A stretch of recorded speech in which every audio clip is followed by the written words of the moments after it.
Hello everyone, welcome to युक्ति professional classes. इस video में हम एमपीपीएससी असिस्टेंट रजिस्ट्रार की यूनिट 2 के एमसीक्यूज देख रहे हैं। अगर आपने मेरे चैनल को सब्सक्राइब नहीं किया है तो मेरे चैनल को जल्दी से सब्सक्राइब कर लीजिए। वीडियो को लाइक ज़रूर करिएगा। चलिए स्टार्ट करते हैं। मध्य प्रदेश लोक सेवा आयोग के प्रथम अध्यक्ष कौन थे? तो उनके प्रथम अध्यक्ष DV रेगे थे। 1 नवंबर 1956 को मध्य प्रदेश राज्य के गठन के साथ ही राज्य पुनर्गठन अधिनियम की धारा 118(3) के तहत एमपीपीएससी की स्थापना की गई थी। इसके पहले अध्यक्ष DV रेगे नियुक्त किए गए थे। आयोग का मुख्य कार्य राज्य की राजपत्रित सेवाओं के लिए निष्पक्ष चयन प्रक्रिया सुनिश्चित करना है। नेक्स्ट है आरटीआई अधिनियम की धारा 8 सबसेक्शन 1(j) का संबंध मुख्य रूप से किससे है? तो इसका संबंध है पर्सनल प्राइवेसी के संरक्षण से। व्यक्तिगत गोपनीयता को संरक्षण दी गई है इस सेक्शन में। यह धारा सूचना के अधिकार पर एक महत्वपूर्ण सीमा लगाती है। इसके अनुसार ऐसे व्यक्तिगत जानकारी देने से मना किया जा सकता है जिसका किसी सार्वजनिक गतिविधि या हित से कोई संबंध न हो या किसी व्यक्ति की गोपनीयता में अनावश्यक हस्तक्षेप करती है। हालांकि यदि लोक सूचना अधिकारी संतुष्ट है कि सूचना सार्वजनिक हित में है तो वह इसे जारी कर सकता है। नेक्स्ट है लोकपाल की नियुक्ति के लिए चयन समिति का अध्यक्ष कौन होता है? तो भारत के प्रधानमंत्री। लोकपाल और लोकायुक्त अधिनियम 2013 के अनुसार लोकपाल के अध्यक्ष और सदस्यों के चयन के लिए एक उच्च अधिकार प्राप्त समिति होती है। इस समिति का अध्यक्ष प्रधानमंत्री होता है। अन्य सदस्यों में लोकसभा अध्यक्ष, लोकसभा में विपक्ष के नेता, भारत के मुख्य न्यायाधीश या उनके द्वारा नामित न्यायाधीश और एक प्रख्यात न्यायविद शामिल होता है। नेक्स्ट है प्रशासनिक नियंत्रण के अंतर्गत प्रत्यायोजन का क्या अर्थ है? उच्च अधिकारी द्वारा अपने अधीनस्थों को कुछ शक्तियां और कार्य सौंपना। प्रत्यायोजन एक प्रशासनिक प्रक्रिया जिसमें एक वरिष्ठ अधिकारी काम के बोझ को कम करने और दक्षता बढ़ाने के लिए अपने कुछ निर्णय लेने की शक्तियां अपने जूनियर को देता है। यहाँ ध्यान देने योग्य बात यह है कि शक्तियां सौंपने के बाद भी अंतिम जवाबदेही उसी वरिष्ठ अधिकारी की रहती है जिसने शक्तियां सौंपी थी। मध्य प्रदेश लोक सेवा गारंटी अधिनियम 2010 में प्रथम अपील करने की समय सीमा क्या है? तो ये 30 दिन है। यदि पदापिहित अधिकारी तय समय के भीतर सेवा प्रदान नहीं करता या आवेदन खारिज कर देता है तो पीड़ित नागरिक 30 दिनों के भीतर प्रथम अपीली अधिकारी के पास अपनी शिकायत दर्ज करा सकता है। विशेष परिस्थितियों में यदि देरी का उचित कारण हो तो इस समय सीमा के बाद भी अपील स्वीकार की जा सकती है। इंटीग्रिटी शब्द की उत्पत्ति किस लैटिन शब्द से हुई है? तो इंटीगर से हुई। लैटिन शब्द इंटीगर का अर्थ होता है पूर्ण या अखंड। प्रशासनिक नैतिकता में इसका अर्थ है कि एक अधिकारी का चरित्र संखंडित नहीं होना चाहिए। वह निजी जीवन और पेशेवर जीवन दोनों में समान रूप से ईमानदार और नैतिक सिद्धांतों पर अडिग रहना चाहिए। विशाखा गाइडलाइन के अनुसार कार्यस्थल की परिभाषा में क्या शामिल है? तो यहाँ पे शामिल अस्पताल, खेल संस्थान और काम के दौरान की गई यात्राएं भी। विशाखा मामले और बाद में 2013 के अधिनियम में कार्यस्थल की बहुत व्यापक परीक्षा दी गई। इनमें न केवल मुख्य कार्यपालक कार्यालय शामिल है बल्कि काम के सिलसिले में दी गई यात्रा, अस्पताल, स्टेडियम और यहाँ तक कि वे वाहन भी शामिल है जो नियोक्ता द्वारा कर्मचारियों को दिए जाते हैं। नेक्स्ट, एमपीपीएससी के अध्यक्ष या सदस्यों किस आधार पर राष्ट्रपति द्वारा निलंबित किया जा सकता है? तो ये कदाचार, मिसबिहेवियर की जांच के दौरान।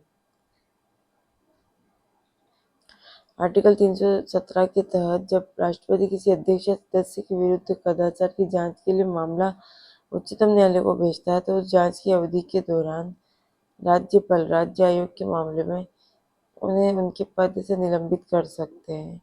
यह पद से हटाना नहीं बल्कि जांच पूरी होने तक अस्थायी निलंबन है।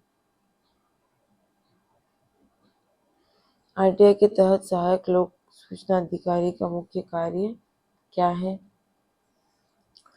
केवल आवेदन प्राप्त करना और उसे सही पीआईओ तक पहुंचाना।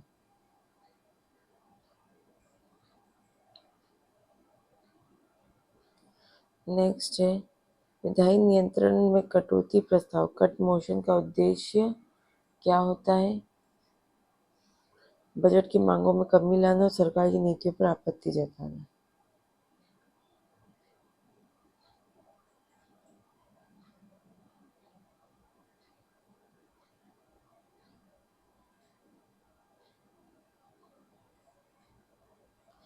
लोकायुक्त संस्था को वैधानिक दर्जा प्राप्त होने का अर्थ है यह राज्य विधानमंडल द्वारा पारित कानून के तहत बनी है।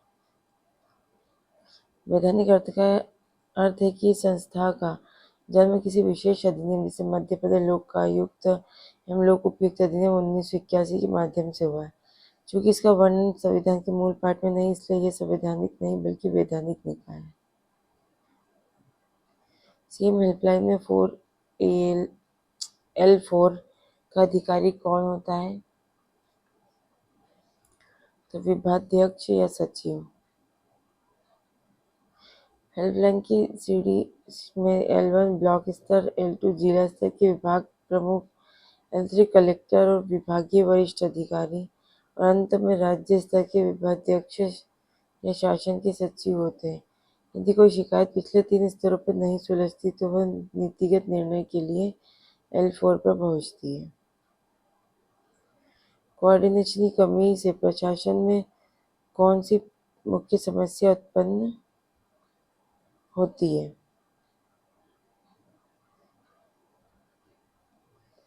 राइट ऑप्शन है उत्तरदायित्व का विखंडन और कार्यों में दोहराव। यदि विभागों के बीच समन्वय नहीं होगा तो एक ही काम को 2 विभाग करेंगे, जैसे पैसा बर्बाद होगा या कोई भी विभाग उस काम की जिम्मेदारी नहीं लेगा, मतलब काम अटक जाएगा। समन्वय सुनिश्चित करता है कि संगठन के सभी हिस्से एक सुरीले यंत्र की तरह काम करें। कोड ऑफ कंडक्ट के अनुसार एक लोक सेवक को उपहार लेने के संबंध में क्या नियम है? तो वह एक निश्चित सीमा तक जैसे 5,000 के उपहार ले सकता है लेकिन सूचना देनी होगी। सिविल सेवा नियमों के तहत लोक सेवकों को महंगे उपहार लेने से प्रतिबंधित किया जाता है ताकि उनके निर्णय प्रभावित न हो। हालांकि विवाह या सामाजिक उत्सवों पर मिलने वाले सामान्य उपहारों के लिए एक सीमा तय होती है, जिससे अधिक मूल्य होने पर सरकार को उचित सूचित करना और अनुमति लेना अनिवार्य होता है। रैगिंग विरोधी नियमों के तहत शिक्षण संस्थान को अपनी विवरणिका में क्या छापना अनिवार्य है? तो रैगिंग विरोधी कानून और शिकायत के लिए हेल्पलाइन नंबर। यूजीसी के नियमों के तहत प्रत्येक कॉलेज को अपने प्रॉस्पेक्टस और वेबसाइट पर यह स्पष्ट रूप से लिखना होता है कि संस्थान में रैगिंग पूर्णतः प्रतिबंध है। इसके साथ ही एंटी रैगिंग कमेटी के सदस्यों के फ़ोन नंबर और नेशनल हेल्पलाइन नंबर देना भी अनिवार्य है। एमपीपीएससी के सदस्य का कार्यकाल समाप्त होने के बाद वह किसी अन्य राज्य के लोक सेवा आयोग का अध्यक्ष बन सकता है और राज्य सरकार के अधीन कोई अन्य नौकरी नहीं कर सकता है। तो बी और सी ये दोनों सही है। अनुच्छेद 319 के तहत निष्पक्षता बनाए रखने के लिए प्रावधान है कि एमपीपीएससी का सदस्य सेवानिवृत्ति के बाद उसी पद पर दोबारा नियुक्त नहीं हो सकता। वह यूपीएससी का सदस्य अध्यक्ष या किसी अन्य राज्य के पीएससी का अध्यक्ष बन सकता है, लेकिन भारत सरकार या राज्य सरकार के अधीन किसी अन्य लाभकारी रोजगार के लिए अपात्र हो जाता है। न्यायिक नियंत्रण के अंतर्गत परमादेश रेट कब जारी की जाती है? जब कोई लोक अधिकारी अपना कानूनी कर्तव्य निभाने से मना कर दे।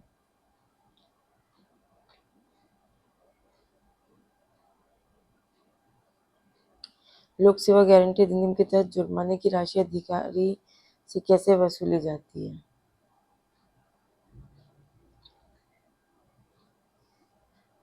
उसके वेतन से काट कर। इस अधिनियम की सबसे प्रभावी बात यह है कि यह अधिकारी की व्यक्तिगत जेब पर प्रहार करता है। यदि द्वितीय अपीलीय अधिकारी जुर्माना लगाता है तो वह राशि सीधे संबंधित अधिकारी के अगले वेतन से काट ली जाती है और कानून उस राशि का एक हिस्सा आवेदक को मुआवजे के रूप में दिया जा सकता है। सत्यनिष्ठा और भ्रष्टाचार पर संथानम समिति 1962 ने किस संस्था के गठन की सिफारिश की थी? केंद्रीय सतर्कता आयोग की, सीवीसी। लाल बहादुर शास्त्री जी के समय गठित के संथानम समिति की सिफारिश पर ही 1964 में केंद्रीय सतर्कता आयोग बनाया गया था। यह प्रशासन में भ्रष्टाचार पर नजर रखने वाली देश की प्रमुख संस्था है। आरटीआई अधिनियम के अनुसार सूचना के अधिकार में क्या शामिल नहीं है? दस्तावेजों का निरीक्षण करना शामिल है और सामग्री के प्रमाणित नमूने ये भी शामिल है। डिस्क या फ्लॉपी में डेटा प्राप्त करना और अधिकारी के निजी घर की जानकारी मांगना, तो ये उस डेफिनेशन में नहीं है, लेकिन आंसर हमारा यही सही है। धारा 2J के अनुसार सूचना के अधिकार केवल उसी जानकारी तक सीमित है जो सार्वजनिक प्राधिकरण के पास धारित है। अधिकारी का निजी जीवन या उसके घर की वे बातें जिनका सरकारी कामकाज में कोई लेना देना नहीं है, सूचना के अधिकार के दायरे से बाहर है। विश्वविद्यालय में कुलपति और कुलसचिव के बीच समन्वय का आधार क्या है?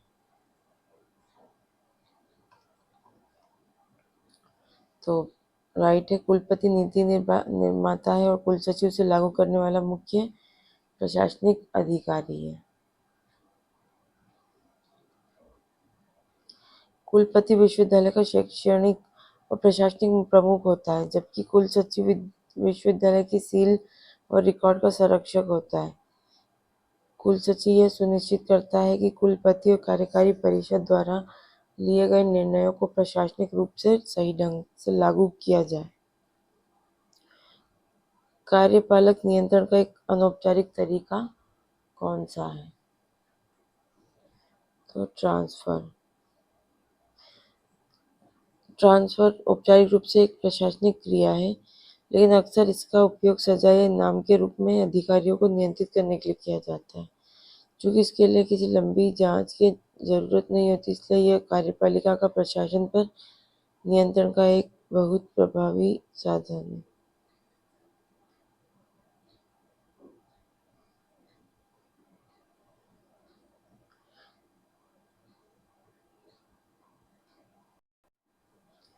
नेक्स्ट, विशाखा गाइडलाइन के अनुसार यौन उत्पीड़न की शिकायत दर्ज करने के लिए पीड़ित को घटना के कितने समय के भीतर आवेदन देना चाहिए? तो 3 माह, विशेष स्थिति में 6 माह है। 2013 के अधिनियम के अनुसार शिकायत घटना के 3 महीने के भीतर लिखित रूप में आईसीसी को दी जानी चाहिए। यदि घटना बार बार हुई है तो अंतिम घटना से 3 महीने की गिनती होती है। यदि समिति संतुष्ट है कि देरी का कारण वाजिब था, तो इस अवधि को 3 महीने और बढ़ा सकते हैं। लोकपाल का लोगो किसने डिजाइन किया था? उसका अर्थ क्या है? प्रशांत मिश्रा।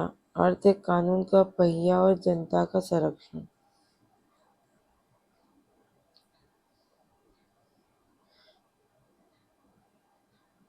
लोकपाल का लोगो प्रयागराज के प्रशांत मिश्रा द्वारा डिजाइन किया गया था।